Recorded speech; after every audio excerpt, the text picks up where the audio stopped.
Olá, eu sou o Thiago Otuki, economista do Clube FI. Estamos em mais uma edição do Clube FI Entrevista. E antes de chamar a nossa convidada de hoje, eu queria deixar aqui os nossos recados de sempre. Então, claro, se você gostar dessa entrevista, deixe seu like, faça seu comentário e também, claro, não deixe de fazer a sua inscrição aqui no nosso canal do YouTube. E, claro, também acesse o nosso site, clubefi.com.br. Lá você encontra sempre uma infinidade de ferramentas, conteúdos, relatórios e carteiras recomendadas. E se você está começando agora nesse mercado, né, de fundos imobiliários, né, então também acesse a nossa área educacional. Lá você encontra sempre também o nosso curso de fundos imobiliários, que já está na sua 4ª edição. Bom, hoje eu converso com a Camila Almeida, que é sócia e gestora da Habitat Capital Partners. Tudo certo aí, Camila? Tudo certo, Thiago. Obrigada pelo convite para estar aqui com você com o Clube FI. Então tá certo, Camila. Então a gente agradece também a tua primeira participação aqui no nosso programa. A Camila já havia até feito uma entrevista com a gente lá no GRI em 2020, mas foi bem curtinha. Então agora a gente vai poder falar com a Camila em detalhes aí. Claro, o tema de hoje vai ser recebíveis imobiliários. Também, claro, o tema central é o Habitat Recebíveis Pulverizados, né? Que negocia então sob o código HABT11. Bom, a primeira pergunta, Camila, acho que não poderia deixar de fazer, né, enfim, gerou uma série de comentários, inclusive no fórum do Clube FI. Queria que você explicasse aí, na medida do possível, claro, né, que você pode divulgar, sobre essa questão da aquisição, né, da gestora pela XP Asset, né? Então, principalmente nessa linha, se realmente vai ter algum tipo de mudança aí, por exemplo, na equipe de gestão. Legal, é um pouco difícil desse tema, né, nesse momento. Então, para quem não viu, a gente divulgou no dia 25 de fevereiro, ali nas vésperas do Carnaval, um fato relevante, né, em que a gente comunicou que foi celebrado um contrato com a XP Asset para a aquisição da totalidade das cotas da Habitat gestora, né. Então, claro que ainda tem uma série de condições a serem cumpridas para isso ser realmente ocorrer, né, de fato. Inclusive a aprovação pelo CAD é uma delas. Mas acho que a ideia aqui é tentar abordar o tema sem trazendo o que eu posso de informação, né? Claro que tem uma série de questões que a gente não pode abrir nesse momento, mas para dar tranquilidade para o investidor, né? Então, acho que, como a gente comentou em como saiu em algumas notícias, a gente tem esse período de integração em que os sócios fundadores, que são o Caiate, o Iver do comitê e eu, continuamos como diretores da empresa, e à frente da gestão do fundo nesse período, tá? Então, nesse momento, não muda nada. E os sócios executivos, incluindo a Juliana, aqui do RI, incluindo na nossa rede de engenharia, né? A pessoa responsável pela originação, que é o Eduardo, o Henrique também é da parte do time de gestão, né? Que está com a gente aí já há uns 4 anos. Então, esse time todo, ele continua também à frente desse processo, tá? E o time, por hora inteiro, continua aqui, para a gente fazer esse processo de integração com a XP, né? Então, a ideia é realmente ter essa integração. Realmente, o objetivo da XP aqui é evitar mudanças estruturais na gestão, para o fundo continuar entregando bons resultados, né? E a gente realmente vê uma série de benefícios, né, nesse movimento. Então, a gente acha que realmente a capilaridade, né, da XP vai auxiliar muito no processo de originação e de oportunidades para o fundo. A gente tem uma série de sinergias com áreas que tem áreas robustas na XP, então toda a parte de compliance, de controladoria, a gente consegue ter muito mais robustez nesse sentido.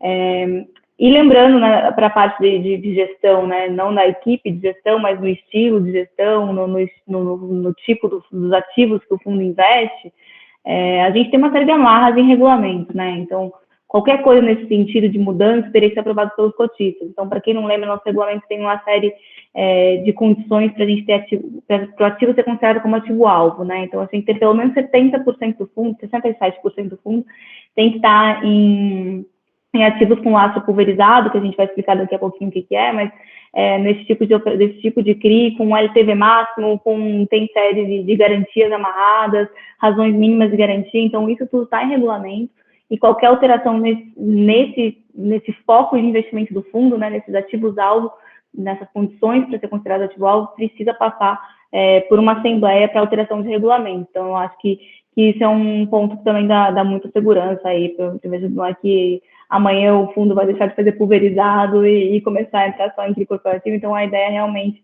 é evitar essas mudanças estruturais na gestão do fundo. Bom, acho que você tocou num ponto importante, porque acho que o receio do investidor, acho que ficou claro nos comentários no fórum, né, no sentido de que haja uma mudança de tal forma que possa descaracterizar o que é o fundo hoje. Enfim, aí, mas você acha que apontou bem, qualquer tipo de mudança nesse sentido teria que ser aprovado pelos cotistas. Enfim, então se a maioria acha que deve continuar o regulamento da forma que está, vai continuar. Então acho que esse é um ponto importante. E Camila, fala um pouco enfim, como é a sua primeira entrevista aqui, enfim, sei que o fundo já é conhecido, você também é bastante conhecido no mercado, mas queria que você falasse um pouco da história aí da gestora e também essa questão de como que chegou ao fundo hoje, né, o Habitat Recebíveis Pulverizados, né, na verdade tinha um outro fundo mais antigo que foi incorporado, então eu queria que você falasse um pouco desse ponto aí. Legal. Bom, a Habitat, na verdade, não começou nem como gestora, né? Começou como consultor imobiliário. Então, até porque tem um prazo que agora é um pouco mais rápido, mas para você conseguir abrir uma gestora com CVM, a BIMA que demora. Então, a gente estava atuando como consultor imobiliário inicialmente, tá? Do fundo que era o Habitat 1. A gente não foi muito criativo com o nome. Então, ele era o Habitat 1. Esse fundo ele começou em maio de 2017. Tá? Ele começou com o aporte dos sócios fundadores, né, que são o Kayat e o Weaver. Então, o Marcelo Kayat e o Edward Weaver, eles saíram do Credit Suisse e queriam atuar com essa parte de crédito imobiliário.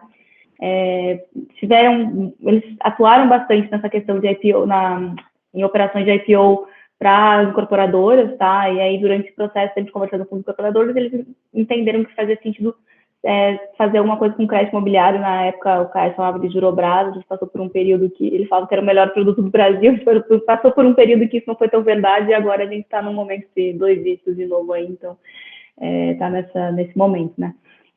Mas então, a gente em 2017 veio com esse primeiro fundo, que era o Habitat 1, com o objetivo de focar em crédito imobiliário, então era um fundo de CRIs. A gente trabalhou com uma oferta 476, então ele foi focado exclusivamente em investidores profissionais, e era um momento de mercado que os fundos imobiliários eles não tinham essa liquidez que a gente vê hoje, né? Então a gente passou, o que a gente fez? A gente fez um fundo com prazo para acabar, então ele era um fundo que ele tinha 2 anos para a gente investir o capital que a gente estava captando, e depois 8 anos para desinvestir, né? Então, como essas operações elas têm amortização mensal, a ideia era a gente ir devolvendo o dinheiro, né? E então a gente captou 200 milhões com esse fundo, investiu isso ao longo de 2 anos, então a gente pediu 3 meses a mais ali, então até julho de 2019 a gente investiu esses 200 milhões, era um fundo que a gente ia fazendo chamada de capital conforme a gente tinha as operações para liquidar. E em julho de 2019 a gente lançou o Habitat 2, de novo, criatividade para o nome não é uma sorte. Então a gente lançou o Habitat 2 em julho de 2019, foi uma oferta de 200 milhões com um montante adicional ficou em 240, a gente captou ela inteira, com uma oferta 400, aí sim para varejo, com prazo indeterminado, aí esse é o fundo que hoje é o Habit 11, né? Então, a gente captou esses 240, com uma série de amarras em regulamentos, então foi o primeiro fundo que veio para varejo mesmo, com esse foco em CRI pulverizado, com esse foco mais high yield, e para dar uma segurança para o investidor, a gente colocou uma série de amarras em regulamentos necessários para as operações que a gente ia entrar. A gente, enfim, investiu esses recursos ao longo ali de 6 meses, mais ou menos. Em janeiro, fevereiro de 2020, a gente veio com uma segunda emissão desse fundo, captou mais 150 milhões, e enquanto isso, o fundo 1 ele estava amortizando, né? Então, a gente começou a ver as amortizações, aquele fundo ele estava começando a diminuir.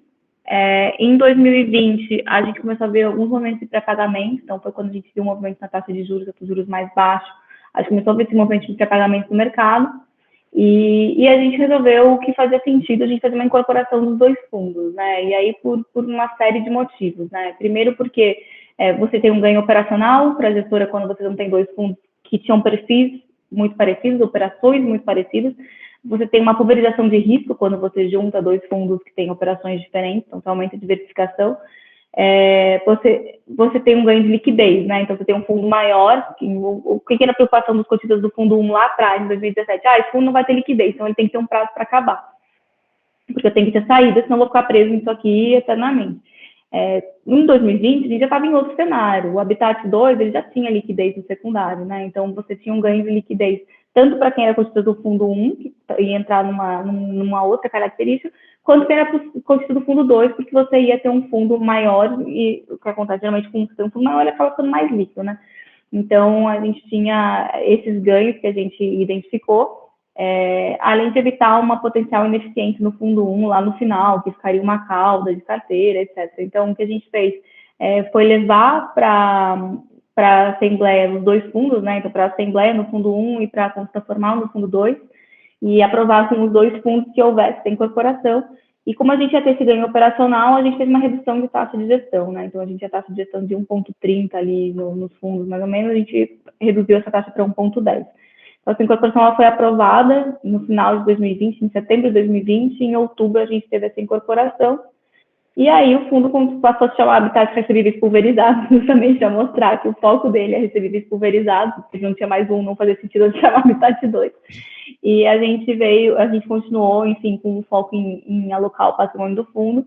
A gente fez uma oferta em agosto, setembro de 2021, e ela encerrou em outubro de 2021, em que a gente captou mais 200 milhões, e agora a gente divulgou, no último relatório que a gente divulgou, a gente já tinha alocado esses 200 milhões, estava com um restinho de caixa ali de 27 milhões, que era um pedaço pequeno do fundo. E aí, claro, né, ao longo dessa história da Habitat, aí desde 2017, a gente começou com uma equipe de 3 pessoas, hoje a gente tem 20 pessoas aqui, a gente já tem sistemas proprietários focados no monitoramento desse tipo de ativo, a gente tem uma equipe de engenharia que a gente não tinha no começo, tem equipe de estruturação para acompanhar a estruturação das operações, tem uma equipe de originação própria para trazer novas oportunidades de investimento, então a gente conseguiu desenvolver bem a estrutura aqui, justamente para conseguir fazer uma gestão que a gente acredita que faça sentido para esse tipo de ativo.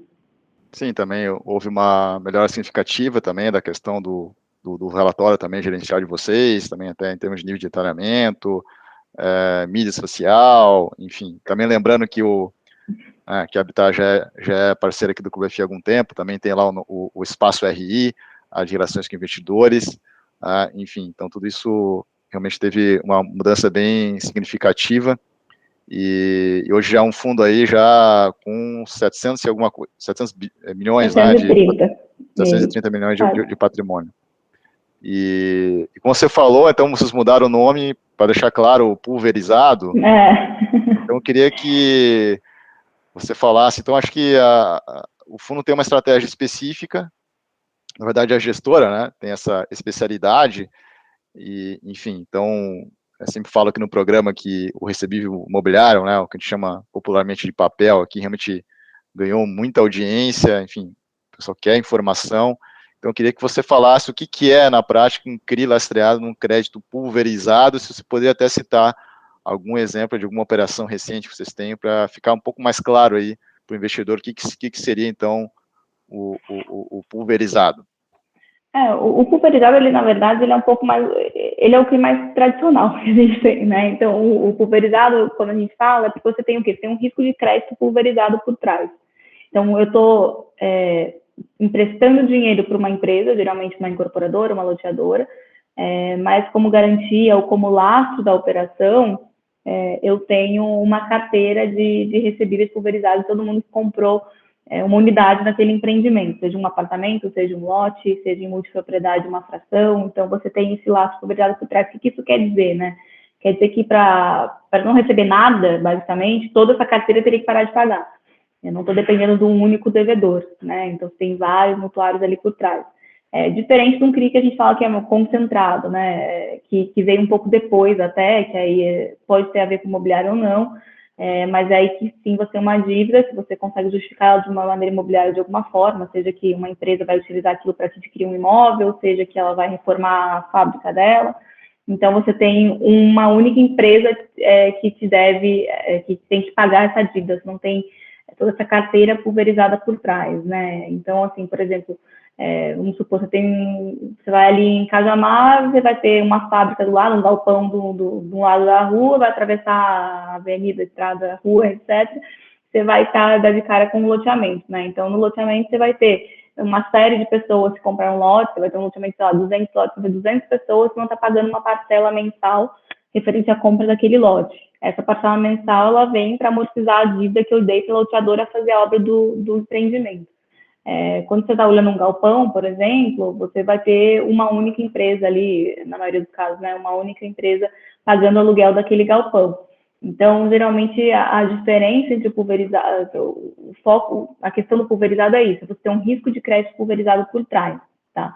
E aí, exemplos, enfim, a gente tem mais de 40 operações na carteira, a grande maioria delas é pulverizado, a gente tem loteamentos no multipropriedade, incorporação vertical, geralmente você vai estar falando mais de residencial quando você está falando de pulverizado, né, no nível de pulverização que a gente tem que ter, que eu não posso ter nenhum devedor com mais de 20% do saldo devedor, né? Então não posso estar concentrado mais de 20% em um devedor. Ou seja, se eu tiver um prédio que eu tenho 4 apartamentos só que estão pagando, aquilo ali não entra como pulverizado para mim, que você vai estar 25% em cada um. Então a ideia é estar bem pulverizado mesmo. Acho que a mais recente que a gente liquidou foi um loteamento em Sorriso, né? Então, um loteamento aberto, então a gente entrou financiando a obra. Um loteador, ele está usando os recursos para fazer toda a infraestrutura do loteamento, rua, né, questão de tratamento, questão de água, esgoto, etc. Então, a gente entra emprestando esses recursos e o que acontece é, mensalmente, as parcelas, ao invés de irem para o loteador, elas vêm para a gente.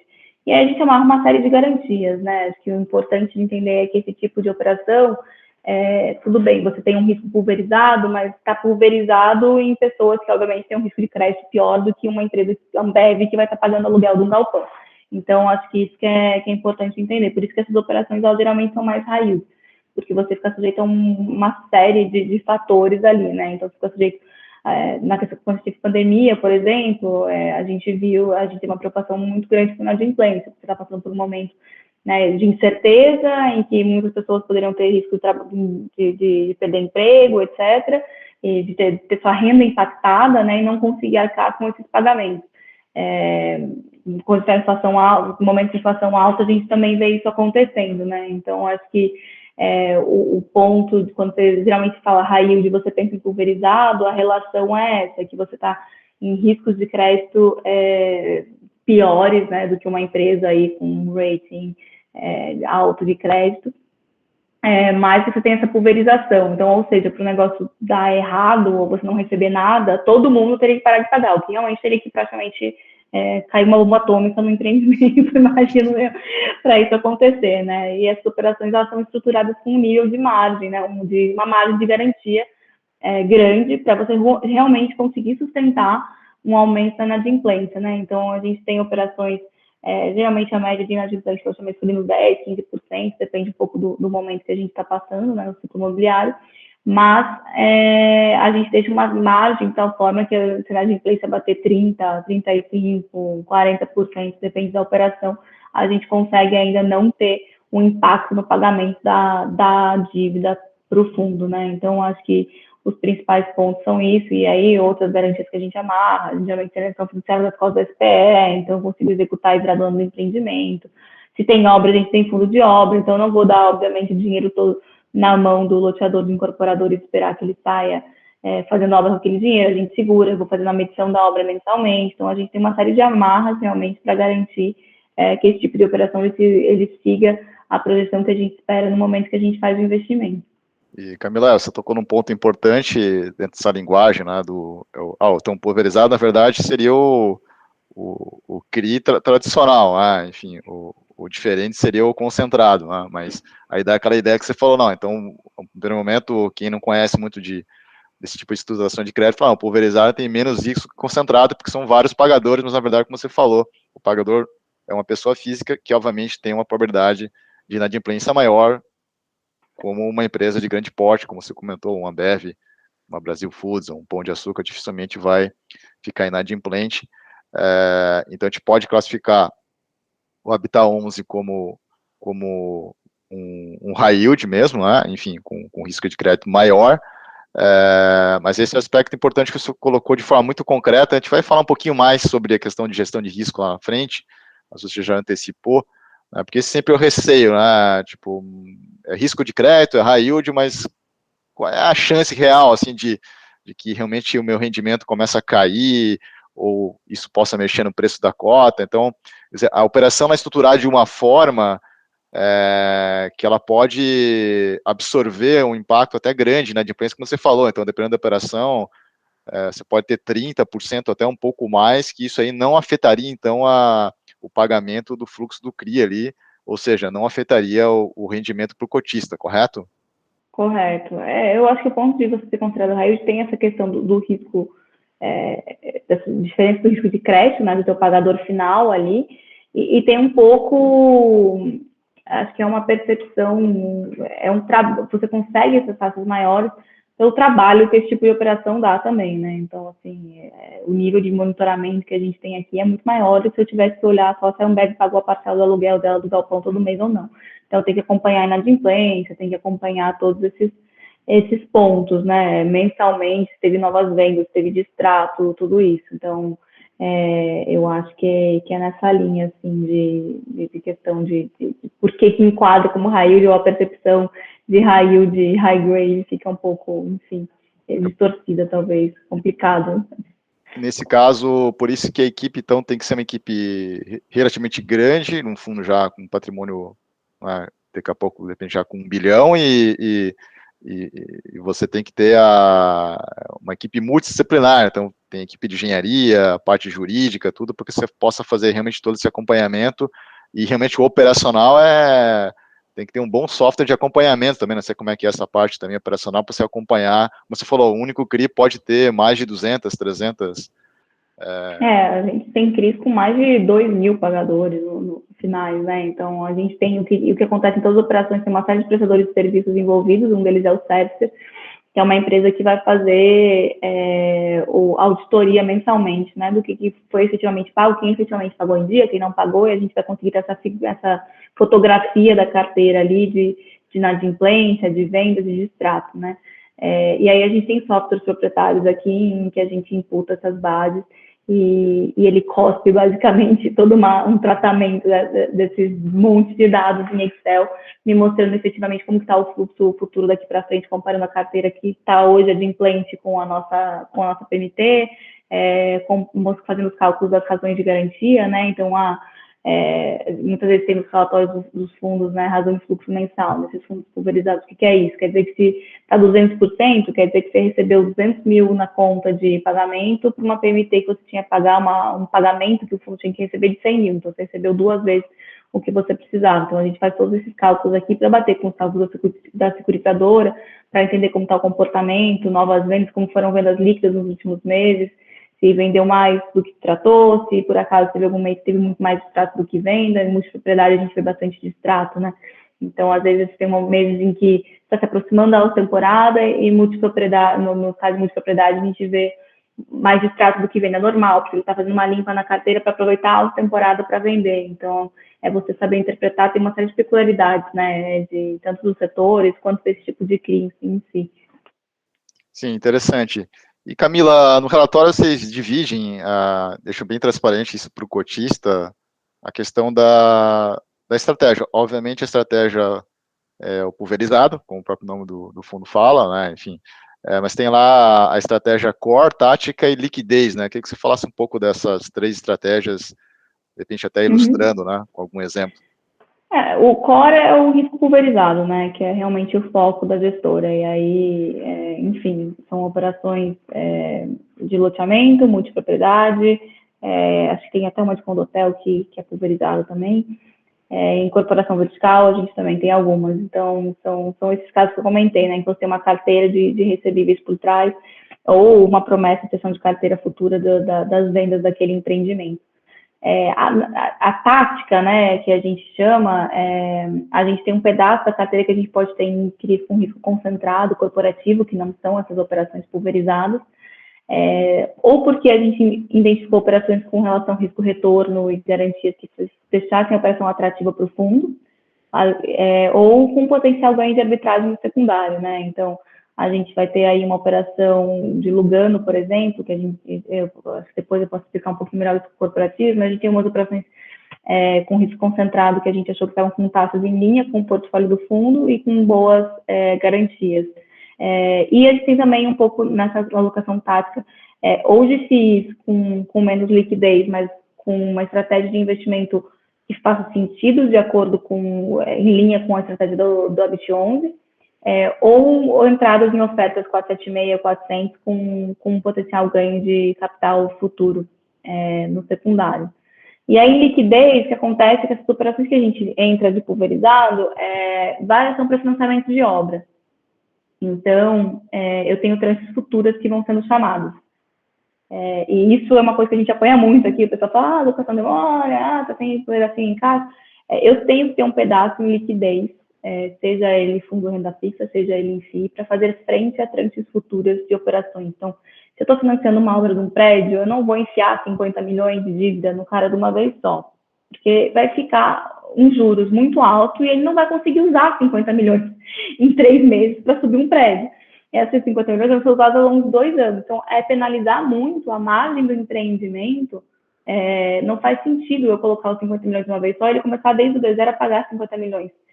Pagar juros sobre 50 milhões, que ele não vai usar. Então, a gente faz isso em tranches. Então, várias operações têm 4, 5 tranches, em que eu tenho aqui dentro um controle do fluxo de caixa do fundo até os próximos 1 ano, 2 anos. Então, a gente sabe que tem essas tranches futuras lá na frente, e eu preciso ter uma reserva aqui, né, de capital, de liquidez no fundo para eu fazer frente. Porque se chega no momento e eu falo, tem essa tranche aqui que eu tenho que colocar, tem obra desse empreendimento.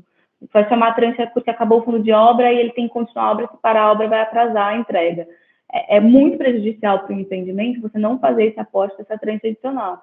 Agora, a gente está no momento, passamos por um momento em que tinha muita emissão e isso não é uma preocupação, né? Então, assim, era você fazer uma oferta, tudo bem, eu faço uma oferta, eu capto, está tudo tranquilo. Isso não é um momento que vai acontecer eternamente na história de fundo imobiliário. Então, a gente precisa trabalhar e fazer uma gestão realmente do caixa, do fundo, para eu ter esse capital ali dentro para conseguir fazer frente às tranches futuras. Então, essa parte de liquidez, ela tem tanto fundo de renda fixa, quanto alguns fundos imobiliários que a gente sempre tenta entrar ou muito próximo do VP mesmo, ou abaixo do VP. Então, a gente está com um ganho de capital hoje na nossa carteira de FIIs, ali, com relação ao nosso preço de entrada, justamente porque a gente buscou esse investimento para fazer frente a tranches futuras, né? Então, a gente sabe que agora vai ter eleição, por exemplo, é um momento em que a janela fecha de captação no segundo semestre.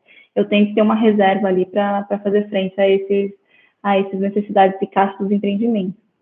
E agora esse carrego dessa liquidez fica melhor com o CDI nesse nível, que possivelmente vai aumentar mais. E Camila, só para entender então, porque às vezes o cotista está olhando ali uma estatística de tem um caixa e o gestor não está alocando, está deixando em CDI, isso não faz sentido. Então, na verdade, boa parte daquele caixa já é um CRI que foi originado meses atrás e tem um cronograma de aportes, como você falou, porque dependendo da operação, no exemplo que você falou, você não vai jogar 50 milhões direto, você vai jogando em tranches, é isso? Se você olhar no pipeline, no relatório, hoje a gente tem, no último relatório, 220 milhões em tranches futuras, claro, ao longo dos próximos 2 anos. Mas, obviamente, eu tenho que ter pelo menos um caixa ali para fazer frente, para a gente fazer uma gestão eficiente de caixa. Então, assim, pelo menos eu ter uns 10, 5% de caixa no fundo, né? E aí, quando eu falo caixa, não só caixa, mas essa questão do FIIs, é algo saudável, né? A gente vê como algo saudável para a carteira do fundo que tem essa característica de ter demandas de integralização futuras. Sim, e dentro dessa estratégia core, Camila, tem um target assim que vocês colocam como o meu fundo ele high yield, né? Quer dizer, eu tenho um target mínimo de retorno, uma taxa de X% mais IPCA, ou X% mais CDI, enfim. Vocês, dentro dessa estratégia core, tem esse número, assim? A gente tenta pensar não em taxa necessariamente, mas no spread, né? Então, agora que a gente está num cenário de inflação alta e Selic aí acima de 12% que a gente está prevendo, a gente tem que sentar e ajustar o spread de crédito. O que isso quer dizer? Eu vou ver quanto está a NTNB com relação com o prazo de vencimento próximo à duration do ativo que a gente está analisando para fazer uma proposta, e aí a gente vai buscar manter um spread mínimo ali de pelo menos 400 bips, tentar manter os 400 bips ali, 400, 500, vai depender de caso a caso, né? Tem casos que não vai ter risco de obra, então, que não vai ter risco de venda, então eu vou conseguir talvez um spread um pouco menor, tem casos que vai ter mais risco, então a gente ajusta. Então a gente tem trabalhado mais focando no spread de crédito e algumas operações que a gente fez quando a gente começou a ver desse momento de alta de juros. Tem 2 operações que a gente tem na carteira que são indexadas à CDI, não à inflação, e a gente tem uma operação no pipeline também que é indexada à CDI, também buscando a gente captar um pouco dessa alta de juros, né? Sim, daí até entrando já na próxima pergunta, né, desse novo cenário, a gente está aí já estava numa situação que se olhava para o foco, já toda hora revisando para cima a inflação, algumas revisões também da Selic, e agora com essa questão da guerra, né, com esse preço aí de commodities, principalmente de petróleo, não tem como esse ano a gente não ter aí uma inflação maior, e aí o Banco Central vai ter que correr atrás, enfim, possivelmente vai ter uma inflação mais elevada e uma Selic também possivelmente acima desses 12,25, que é que o foco está prevendo aí nessa semana. E então isso muda, o que muda isso na prática, na estratégia do fundo, e até do exemplo que você colocou, então, por exemplo, né, até um tempo atrás, essa NTNB mais longa, estava pagando na faixa de 5, agora já está próxima de 6, então, seria em torno, hoje, então, 6% seria uma operação 10 mais IPCA, então seria mais ou menos um alvo de vocês, correto? Os investimentos que a gente fez desde a última oferta, que encerrou em outubro, ficaram a inflação mais 11%, tá? A média ponderada ali das alocações que a gente fez. O que muda de estratégia no cenário que a gente está passando, eu acho que essa questão do spread de crédito, né, que a gente tem mantido e sempre tentando aumentar, claro, também não adianta colocar um spread de 1000 bits numa operação que não para de pé, você come toda a margem de empreendimento, então sempre tentando entender o que faz sentido. Essa questão de buscar algumas operações indexadas ao CDI, justamente para conseguir pegar um pouco dessa alta de juros, trazer isso no rendimento do investidor. E eu acho que muda também um pouco de risco das novas operações. Então, aí, mais pela consequência de você estar num cenário de inflação elevada e Selic muito alta, né? Então, quando a gente está nesse cenário, primeiro, principalmente falando em incorporação vertical, né? Você vai ter menos gente pegando financiamento com o banco, então, porque a taxa, diferente do que a gente passou com juros baixos, que a taxa para conseguir um financiamento com o banco para comprar um apartamento estava muito barato, a gente está em outro momento agora. Então, a gente sabe que isso deve dar uma desacelerada do que a gente tinha visto antes. Então, acho que o que a gente busca mais nesse momento é adequar o risco das novas operações. Então, a gente diminuiu muito nosso risco de vendas, por exemplo. Não, operações que eu estou olhando agora, eu estou tentando evitar ao máximo eu ter risco de vendas. O que isso quer dizer? Né? Que eu dependo de novas vendas para eu conseguir ter a operação me pagando. Então, a gente está focando em tentar minimizar ao máximo isso dentro da carteira, nessas novas operações. O que isso quer dizer? Que eu só vou entrar quando eu tiver um percentual vendido mais alto para eu estar segura que aquela carteira ali hoje já me deixa tranquila, né? Então, acho que um dos principais pontos é isso. E diversificação, né? Acho que a gente sempre tenta manter essa diversificação, mas acho que em momentos de cenário complicado, isso também ajuda a ter uma resiliência ali no fundo. Aí, Camila, até te perguntar, à medida que, no determinado momento, você falou do spread de em torno de 4%, né? Enfim, na medida que a taxa também vai subindo e as condições de mercado, como a gente está vendo agora, por exemplo, de inflação subindo, porque na ponta, quem está pagando lá o boleto, enfim, são milhares de boletos que vocês têm que controlar, é um consumidor, né, que está vendo a sua renda ser corroída, a renda dele, o salário dele não está aumentando na mesma velocidade que a inflação, então isso acaba pressionando ele pagar aquele boleto, né, que vai ficar uma parcela também cada vez mais cara. Então, nesse sentido, esse spread para novas operações tenderia a ser maior ainda para compensar esse risco de maior de inadimplência? Olha, o que a gente tem feito, acho que é menos aumentar o spread, porque chega um limite também, que se você aumenta muito o spread, aquela taxa ela fica muito alta para caber na operação. E aí não adianta, não tem taxa que eu coloque que, né, se o cara não vai ter como me pagar, entendeu? Chega uma hora que, né, se estou fazendo inflação mais 20, então o negócio não vai parar de pé, aquilo ali não faz sentido. Então, o que a gente tem feito é um pouco o contrário, né? É trabalhar com condições precedentes. Olha, eu vou entrar na tua operação, mas eu preciso que você chegue aqui quando você já tiver sentido mais, quando você já tiver feito isso, para eu mitigar esse risco, né?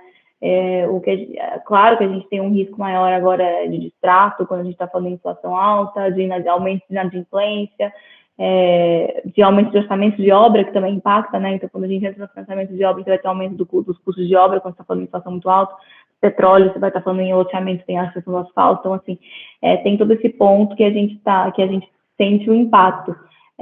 Mas eu acho que só aumentar a taxa não é o caso. Aí eu acho que é um momento de a gente tentar trabalhar no risco das operações para chegar no meio termo ali entre os dois aspectos. Sim, não, interessante. Então, o desafio agora é chegar nesse ponto ótimo aí de spread, enfim, taxa final que seja viável para o incorporador, enfim, somente quem está na ponta final também que vai ser financiado.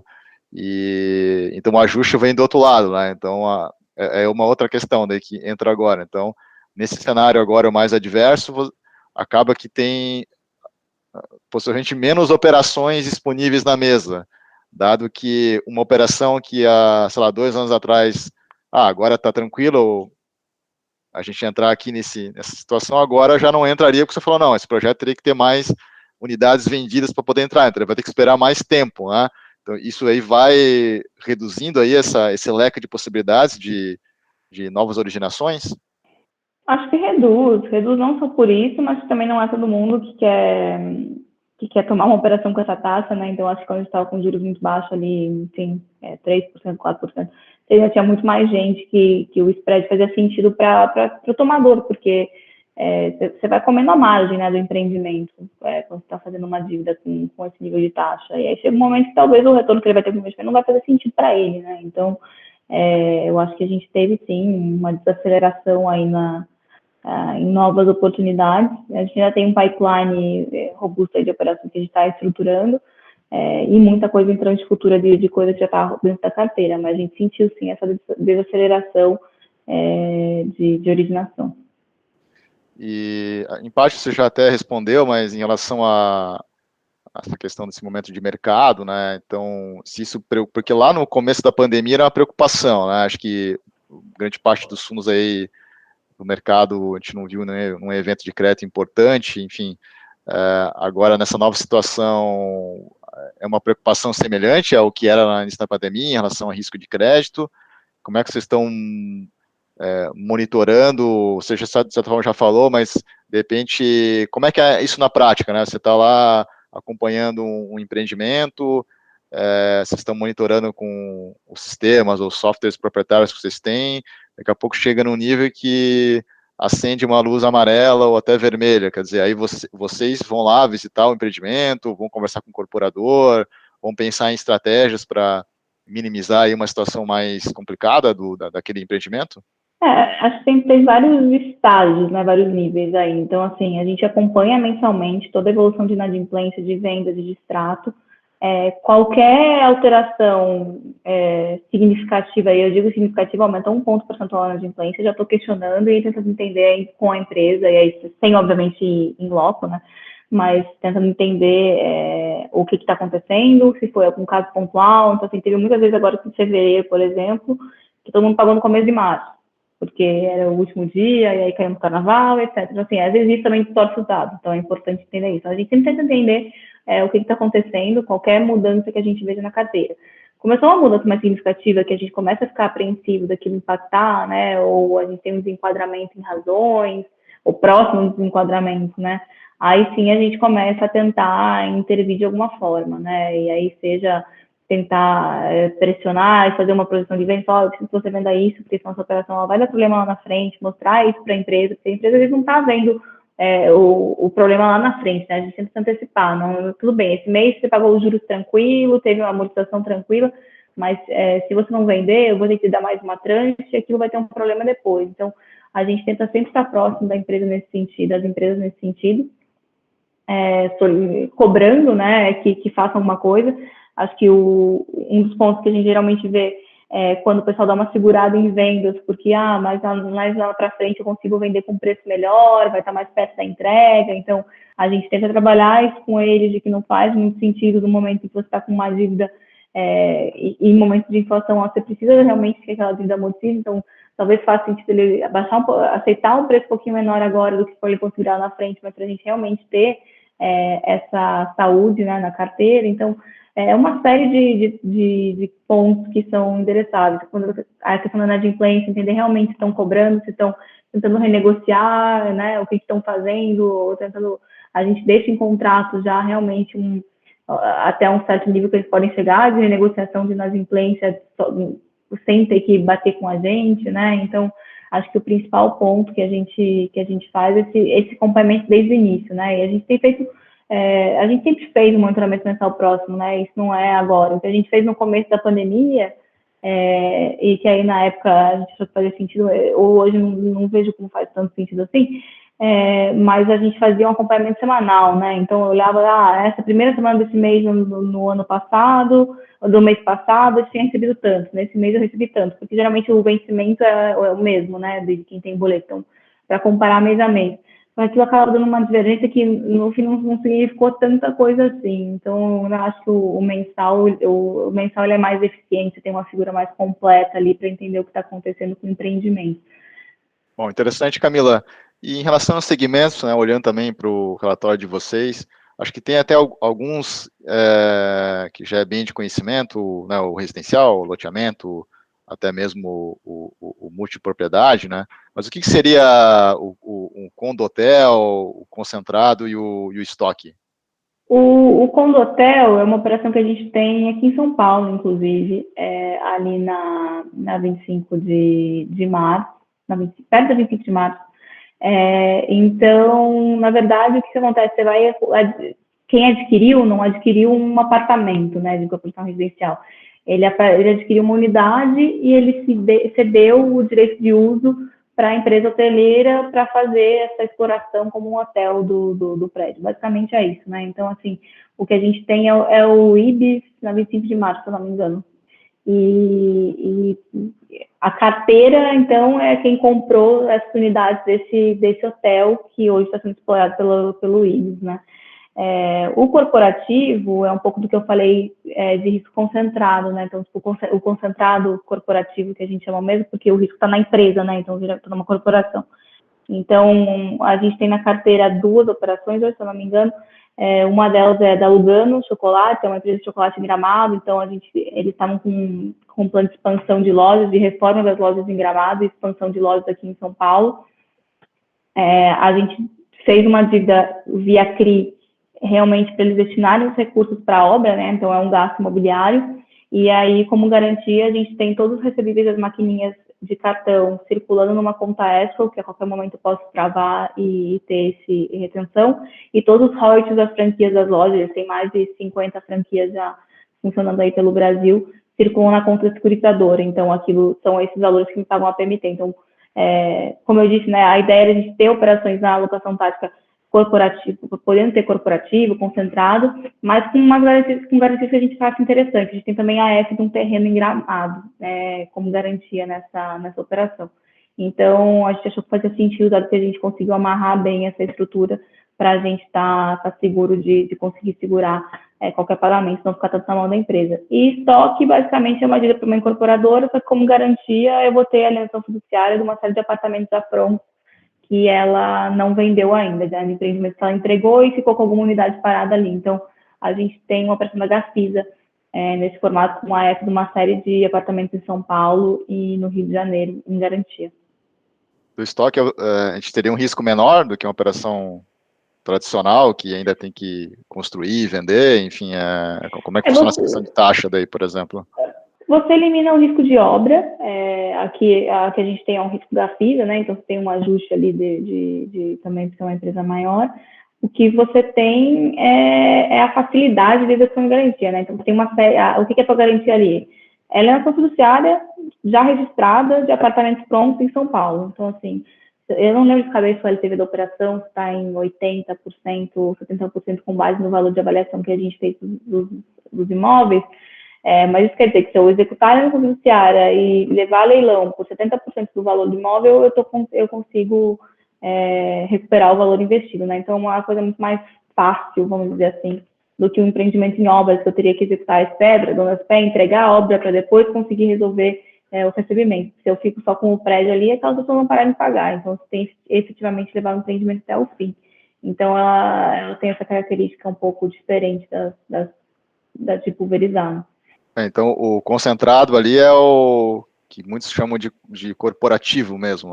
Enfim. Isso. Então, nada impede o fundo, apesar do foco não ser esse, ter o que você chama aí de concentrado, e aí você teria, de qualquer forma, um concentrado, um corporativo, sempre também buscando essa taxa maior, para tentar não diluir a taxa do fundo. Como é que funciona nesse caso?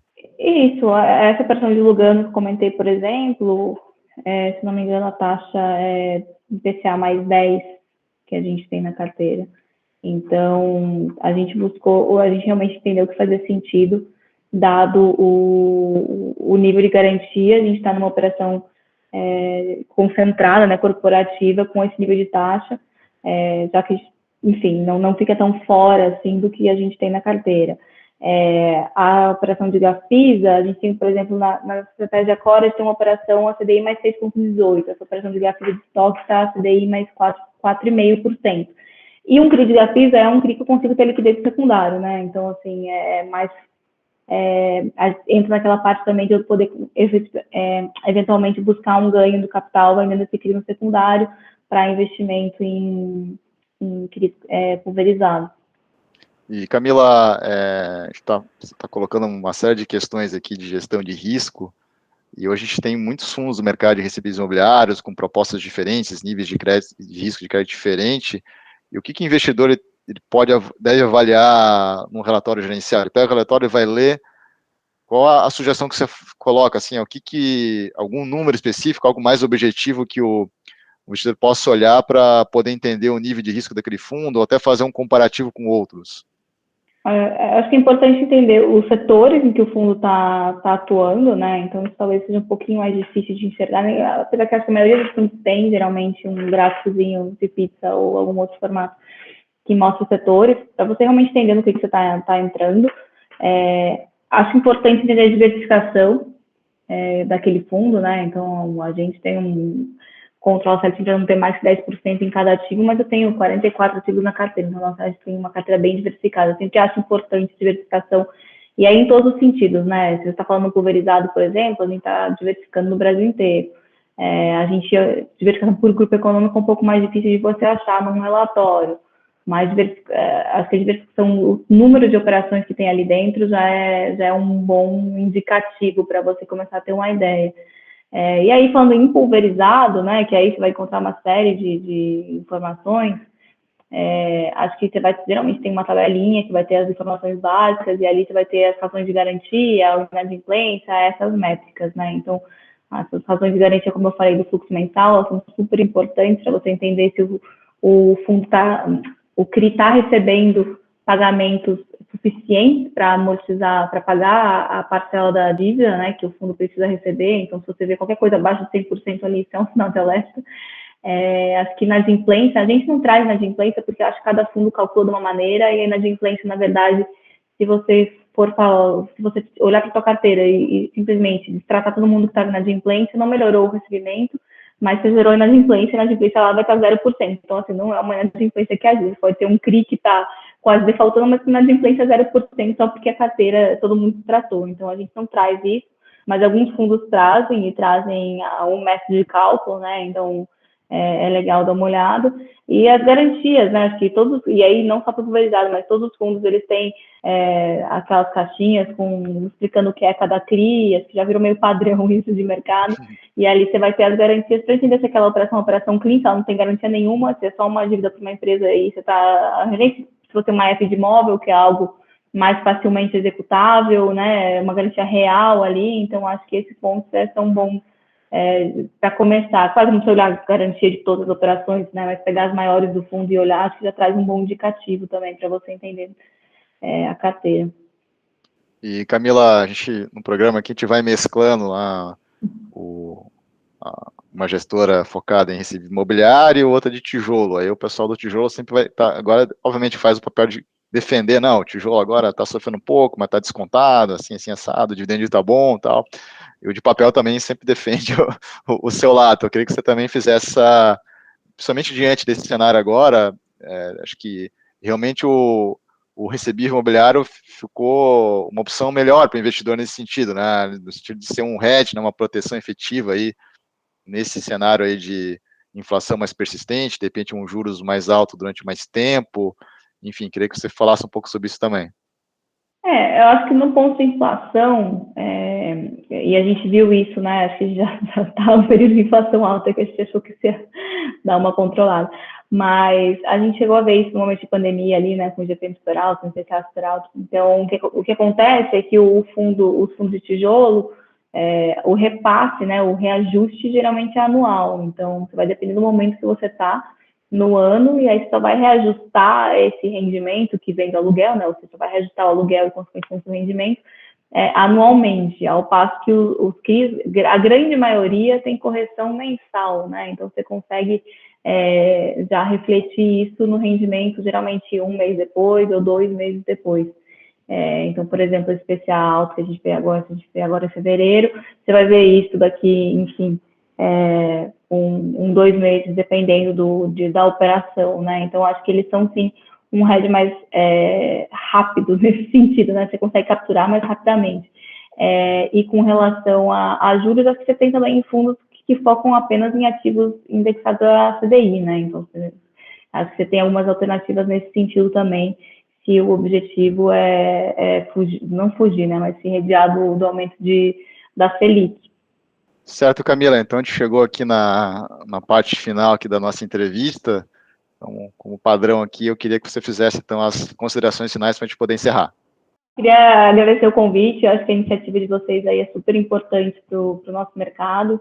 Eu acho que a gente passou por vários pontos importantes aqui, né? Sei se explicar o que é o fundo pulverizado, acho que o principal ponto no momento de certeza que a gente está passando nesse momento de inflação alta, juros altos, é realmente o monitoramento, né, por parte da gestão, e a gente sempre tenta trazer os fundos, as gestoras colocam isso no relatório, então acho que é importante acompanhar esses pontos, sabendo que tem esse potencial do momento atual de a gente ter um aumento de inadimplência, ter uma piora, né, nas operações, o investidor está acompanhando isso, né, e a gente tenta fazer esse monitoramento bem próximo aqui, para realmente evitar essa piora, mitigar e não deixar isso de forma alguma impactar nas operações.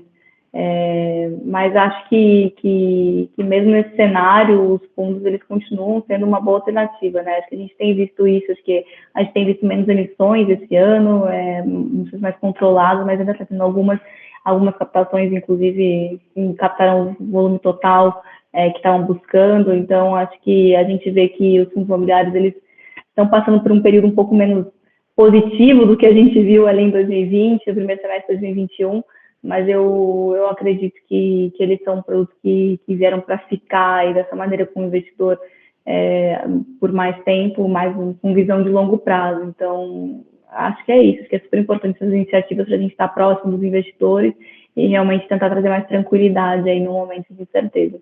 Bom, legal, Camila. Então, queria agradecer de novo a tua primeira participação aqui no nosso programa. Queria também ressaltar novamente que a Habitat é há algum tempo aí parceira aqui do Clube FI. Então, se você tiver alguma dúvida sobre o fundo, é só você acessar lá a aba Espaço RI, que a sua pergunta, a sua dúvida vai ser direcionada diretamente do nosso site para a área de relações com investidores aí da gestora. Queria agradecer aqui também a Juliana Pedrosa, né, que é responsável aí pela área de relações com investidores, né, pelo auxílio aqui na produção dessa entrevista. E, de novo, claro, se você gostar aqui desse conteúdo, dessa entrevista, deixe seu like aí, não deixe de fazer seu comentário. Então, Camila, obrigado e até uma próxima oportunidade. Obrigada, Thiago. E para a nossa audiência também, um grande abraço e até o próximo programa. Até mais.